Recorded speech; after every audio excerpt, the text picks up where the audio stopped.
What if the child you threw away became the key to your survival? What if the past you buried came back, not to haunt you, but to save you? This is a story of fate, of karma, and of a child who was never meant to be forgotten. Sit back, listen, and let me take you on a journey you will never forget. The night was cold, and the forest whispered secrets to those who dared to enter. Trees stood tall, their leaves swaying like silent witnesses to the dark deed that was about to be committed. A young girl, barely 18, stood trembling in the shadows, clutching a tiny bundle in her arms. Her name was Ngozi, and her heart was pounding so hard she thought it might shatter. She looked down at the baby wrapped in old cloth. A girl, blind, defenseless, unwanted. Tears streamed down Ngozi's face as she slowly knelt and placed the child on the damp forest floor. "I have no choice," she whispered to herself, her voice breaking. The tiny baby let out a weak cry, but Ngozi shut her eyes and turned away. She had to go. She had to leave before her guilt stopped her. With a deep breath, she ran. She never looked back. She thought the past was behind her. She thought the baby would be forgotten. She was wrong, because that very child, the one she abandoned, would one day change everything. The night was alive with sounds, the distant croaks of frogs, the chirping of crickets, and the occasional rustle of leaves. But hidden within these familiar noises was something different. A cry. A small, pitiful sound, weak but desperate. It floated through the trees, lost in the vast darkness. Most people would have ignored it. Most people wouldn't have cared. But Nkechi was not most people. She had spent her life listening for sounds that never came.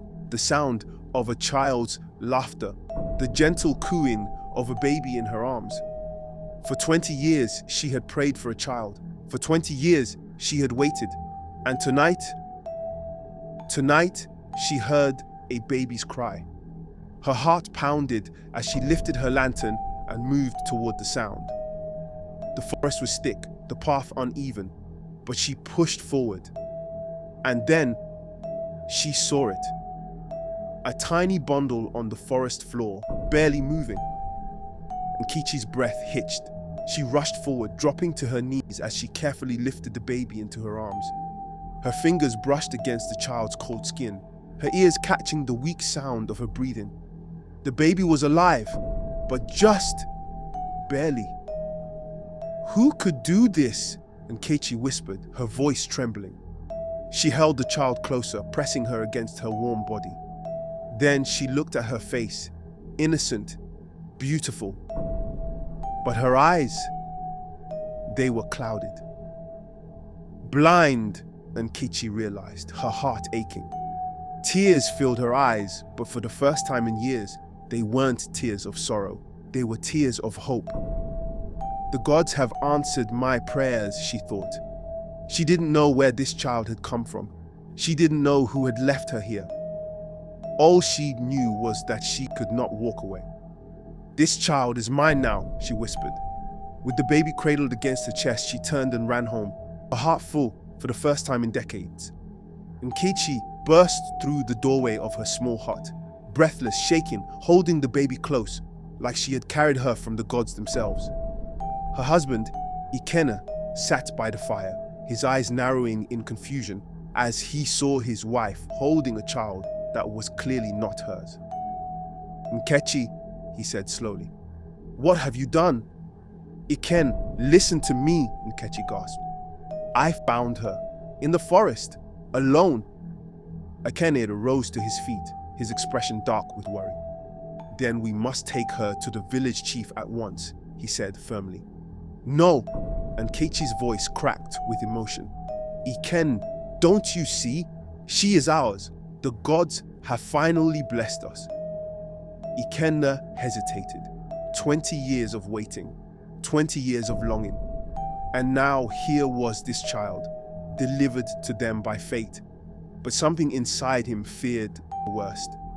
Nkechi, he said, his voice gentler now. We don't know where she came from. What if she belongs to someone? What if they accuse us of stealing her? Nkechi held the baby tighter. Who would abandon a child in the forest to die? She whispered. No one is coming back for her, Iken. She is ours now. Her husband studied her face, the desperation, the longing, the love already blooming in her eyes. Then slowly he exhaled. If we do this, we must do it right, he said at last. We will raise her as our own. We will protect her. And if the gods have truly given her to us, then we will accept their blessing. A smile broke across Nkechi's tear-streaked face. Thank you, my husband, she whispered. That night, as Nkechi laid the baby on a soft mat, she pressed a gentle kiss to her tiny forehead. You are ours now, Ada, she whispered. And just like that, the blind child was no longer lost. She had found a home. She had found love. She had found her destiny. Fate had already rewritten Ada's destiny. But the biggest miracle was yet to come. Under the loving care of Nkechi and Ikenna, Ada thrived. She was blind, but she was never helpless. She could not see the world, but she felt its warmth through her mother's touch and her father's strong hands guiding her through the village. She learned to walk confidently, memorizing every corner of their small hut, the sound of the village bells, the feel of the rough earth beneath her feet. And though she could not see, she smiled often. But deep down, Nkechi knew something was missing. As Ada grew, whispers followed her. The blind girl, what will she become? Her parents were cursed with childlessness and now they raise a cursed child? She will never amount to anything. Nkechi's heart burned with anger each time she heard these words, but she never let Ada feel the weight of them. Instead, she prayed. She prayed to the gods to grant her daughter sight. And one day, an answer came. One evening, a traveling doctor from the city arrived in their village. He was an educated man trained in the great hospitals of Abuja. When Nkechi heard that he was treating the sick, she did something she had never done before. She gathered her courage and approached him. Please, doctor, she said, her voice trembling. My daughter, she was born blind. I need to know. Can anything be done? The doctor examined Ada's eyes, his brows furrowing in deep thought. I believe her blindness can be cured, he finally said. The world stopped for Nkechi and Ikeni. What? Nkechi whispered, clutching Ada's small hands. With surgery, the doctor said. It is possible, but the procedure must be done in the city. It will not be easy. The weight of those words pressed hard against Nkechi's heart. Is a trip to the city? They were simple farmers. The only world they knew was this village. But this was for Ada. There was no sacrifice too great for the daughter they loved. That night, Nkechi and Ikenna made the biggest decision of their lives. They sold half of their farmland. They gathered every coin they had saved over the years. And at dawn, they set out on the long journey to Abuja. The city was unlike anything Ada had ever known. The streets buzzed with noise, cars honking, people shouting, loud music blasting from unseen places. The air smelled different, strange, new. Ikenna carried her as they walked through the hospital doors, where doctors in crisp white coats moved swiftly, their voices filled with authority. And Nkechi held onto her daughter tightly, whispering, Everything will be fine, Ada. Trust me. The day of the surgery arrived faster than they had prepared for. The operation would take 6 hours, 6 long hours. For Nkechi and Iken, it felt like an eternity. They sat outside the surgical room, hands tightly clasped together, whispering silent prayers to the gods. Then finally, the doctor emerged. He smiled. "The surgery was successful," he said. "Ada will see again." Nkechi collapsed to the floor, weeping. Iken, a strong man, covered his face with his hands, his shoulders shaking. They had dreamed of this moment. They had prayed for this moment, and now it was real. When Ada woke up the next morning, the first thing she saw was her mother's face. And for the first time in her life, she whispered a word she had never spoken before. "Mama." From the moment Ada regained her sight, her life changed forever. She saw the faces of her parents, the people who had loved her unconditionally. She saw the sunlight, the trees, the beauty of the world she had once only imagined. But she didn't just want to see. She wanted to become something. She wanted to give back. Ada worked harder than anyone else in the village. She read every book she could find, devoured every lesson her father taught her. And soon it became clear. She was special. Her intelligence shone like a star in the dark sky. By the time she was 18, Ada had outgrown the village schools. And Nkechi and Ikenne, proud but nervous, sent her to Abuja for university. She sat for the entrance exams and passed with flying colors. She was accepted into the best medical school in Nigeria. She was going to be a doctor. The years flew by. At the university, Ada was admired by all, her classmates, her professors, even the toughest lecturers. She was brilliant, she was kind, she was unstoppable. 7 years passed, and the village that once whispered doubts about the blind girl now whispered something else. "Have you heard? The girl from our village, she is now a doctor." When Ada graduated, Nkechi and Iken threw the biggest celebration the village had ever seen. Drums beat, women danced, men raised their cups in joy. Their daughter had made it. Their Ada was no longer just a child of fate. She was a woman of destiny. But as Ada's star rose, her biological mother, Ngozi, fell into darkness. Because the past had finally come to collect its debt. The sun had long set on Ngozi's youth, and with it, her hopes for a happy life. Once, she had been a carefree girl, full of dreams. Now, at 36, she was nothing more than a woman haunted by regrets. She had tried to move on after abandoning her baby all those years ago. She had married, and then divorced 3 times. Each man had left her for the same reason. She could not bear children. One after another, her husbands had walked away, cursing her barrenness. "She is cursed," they whispered behind her back. She threw away her child, and now the gods have punished her. The words stung, but deep down, Ngozi knew they were true. She had tried to ignore it, tried to convince herself that her past had nothing to do with her suffering. But with each passing year, the weight of her crime grew heavier. She could no longer sleep at night. She would wake up sweating, hearing the cries of a baby that wasn't there. She saw visions of a tiny girl, lost in the forest, calling out for her mother. She tried everything. She went to herbalists. She made sacrifices at the shrine. She even visited churches, hoping that a man of God could break whatever curse was on her womb. But nothing worked. Her belly remained empty, and her heart even emptier.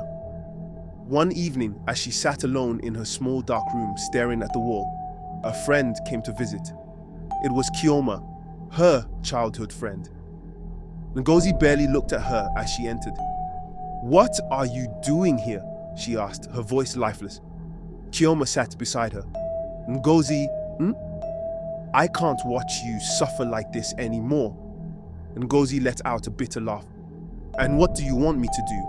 Grow a child in my womb by force?" Chioma took a deep breath. "There's a man," she said, "a seer. They say he has the power to see into the past and the future. Ngozi froze. Kioma reached for you her hand. He can tell you why this is happening to you. Ngozi hesitated. She had tried everything already. What difference would this man make? But deep down, something in her whispered, go. And so, the next day, she did. The seer's house was deep in the village, hidden behind towering trees. He was an old man, his face lined with age, his eyes sharp as if they could see into her very soul. Ngozi sat before him, her hands trembling. Why am I barren? She whispered. Why can I not have a child? The man studied her for a long time before speaking. You ask a question, he said, but your heart already knows the answer. Ngozi felt a chill crawl up her spine. The old man leaned forward. The child you abandoned, the one you left to die, that is why your womb is closed. Ngozi gasped. She felt the world tilt beneath her. Her worst fear had been confirmed. Tears filled her eyes. She's dead, isn't she? She whispered. The old man smiled faintly. No, he said. She lives. Ngozi's heart stopped. She lives? The old man nodded. She was found, raised by another. She is alive and well. Ngozi felt her breath catch in her throat. Her baby, the one she threw away, was alive? The old man's eyes darkened. But you must seek her out, he warned. You must ask for her forgiveness. Only then will your womb be opened. Ngozi's hands shook violently. Tears streamed down her face. The past was not gone. The baby she had abandoned had survived. And now, the only way to escape her suffering was to find her. From that moment, Ngozi's life had only one purpose: finding the daughter she had thrown away. She went from village to village asking questions. She searched in community centers. She spoke to elders, hoping someone had heard of a blind baby found in the forest years ago. She even went to the radio stations, pleading for anyone who knew the whereabouts of her lost child to come forward. Months passed, nothing. Until one day, an old woman in a small village listened carefully to Ngozi's story. She narrowed her eyes. There is a girl, the woman said slowly. Ngozi's heart leapt. She was found in the forest as a baby, raised by a woman named Nkichi. Ngozi's knees buckled. She grabbed the woman's hands. Where is she? She whispered. The woman hesitated. She is no longer in the village. She is in the city now. They say she became a doctor. A doctor? Ngozi felt faint. Her daughter, the one she abandoned, the one she thought would die in the forest, had become a doctor. Her chest tightened. She had suffered for years, thinking she was cursed. Meanwhile, the child she threw away had been blessed beyond imagination. Fate had been cruel. Or maybe fate had been fair. Because now the only thing left for Ngozi to do was face her past, to face Ada, and pray that the child she abandoned could find it in her heart to forgive her. The search for Ada led Ngozi to a world she had never imagined. A world filled with tall buildings, moving cars, and streets crowded with people dressed in fine clothes. She had never been to the city before. It was loud, fast, overwhelming, a place where everyone seemed to have somewhere to go, something important to do. But Ngozi had only one mission. She clutched the piece of paper in her trembling hands, the name written on it, feeling almost unreal. Dr. Ada Iken, her daughter, the child she abandoned, the baby she left to die, now a doctor. Ngozi swallowed the lump in her throat as she stepped into the hospital lobby, her heart hammering in her chest. She felt out of place among the polished floors, the bright lights, the nurses in crisp uniforms. She approached the receptionist. I am looking for Dr. Ada Iken, she said, her voice barely above a whisper. The young woman behind the desk frowned, looking Ngozi up and down. Ngozi knew what she saw, an older woman dressed in worn clothes, looking like she didn't belong. "Do you have an appointment?" the receptionist asked. "No," Ngozi admitted. I need to see her." "I'm sorry, ma'am. Dr. Ada is very busy. You can't see her without an appointment." Ngozi's heart sank. Would she come all this way, only to be turned away? She gripped the counter, her desperation rising. "Please," she said, her voice breaking. Tell her that Ngozi is here." The receptionist hesitated, but the name Ngozi was unfamiliar. "I'm sorry, ma'am," she said again. "I can't disturb her unless it's urgent."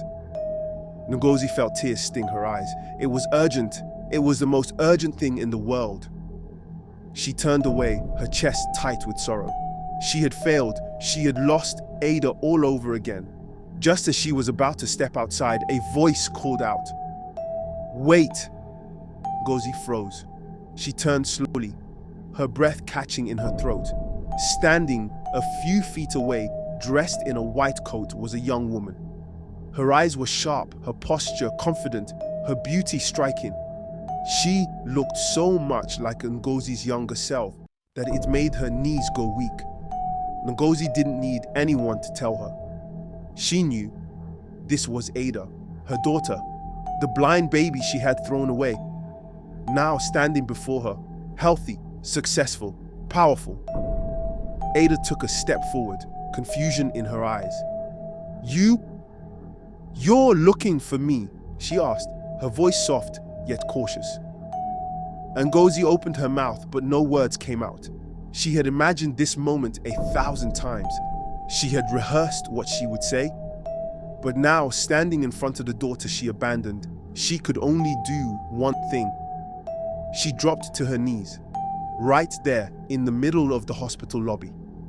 Gasps echoed around her, people stopping to stare. But Ngozi didn't care. She bowed her head, her tears hitting the cold tile floor. "Forgive me," she whispered, her voice breaking. Silence, heavy, unbearable, then a single word. "Who are you?" Ada asked, her voice uncertain. Ngozi squeezed her eyes shut. "I am your mother," she said. "I am the woman who left you in the forest all those years ago." A sharp gasp escaped Ada's lips. Her hands trembled, her face paled. The words hung between them, thick with pain and years of unanswered questions.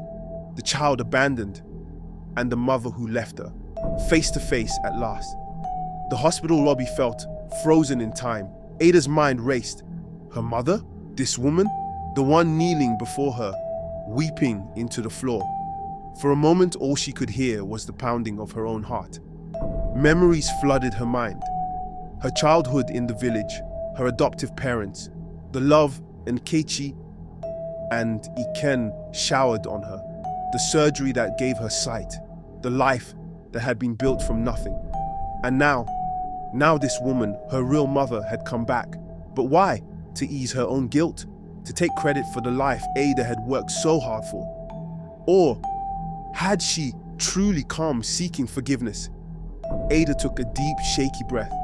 Her voice was calm, but there was an edge of pain in it. "You left me," she said. "You abandoned me in the forest.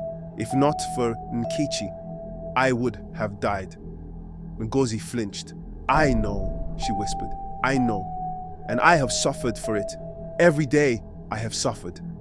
Her shoulders shook with sobs. "I thought you had died.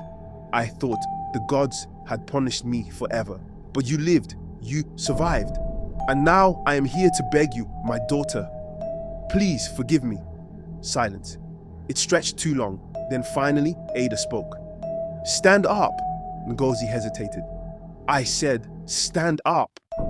Slowly, Ngozi rose to her feet. And then something no one expected happened. Ada stepped forward and pulled her into an embrace. Gasps filled the air. Ngozi's body shook violently, too shocked to react at first. Then she broke down completely, sobbing into her daughter's shoulder. Ada's eyes burned with unshed tears, but she held firm. I spent my whole life wondering where I came from, she said softly. And now I know. She pulled back, looking Ngozi in the eyes. I cannot change the past, but I can choose not to carry its pain into my future. Ngozi cried harder. Ada gave a small smile. I forgive you, she whispered. And just like that, the curse was lifted. Months later, Ngozi remarried, and for the first time in her life, she became pregnant. The day she held her newborn son in her arms, she looked up at the sky, tears of gratitude streaming down her face. At the naming ceremony, she stood before the entire village and declared, "Never abandon a child, for you do not know who they will become." The crowd erupted in cheers and joy. Ada stood beside her, watching her mother's new beginning. And deep in her heart, she knew, somehow, fate had come full circle. What you throw away today may become your only hope tomorrow. Never abandon a child, because the gods never forget. Thanks for watching. If you enjoyed this story, I will really appreciate you like this video. And in the comment, tell me what you learned or tell me your opinion. By the way, also, don't forget to subscribe.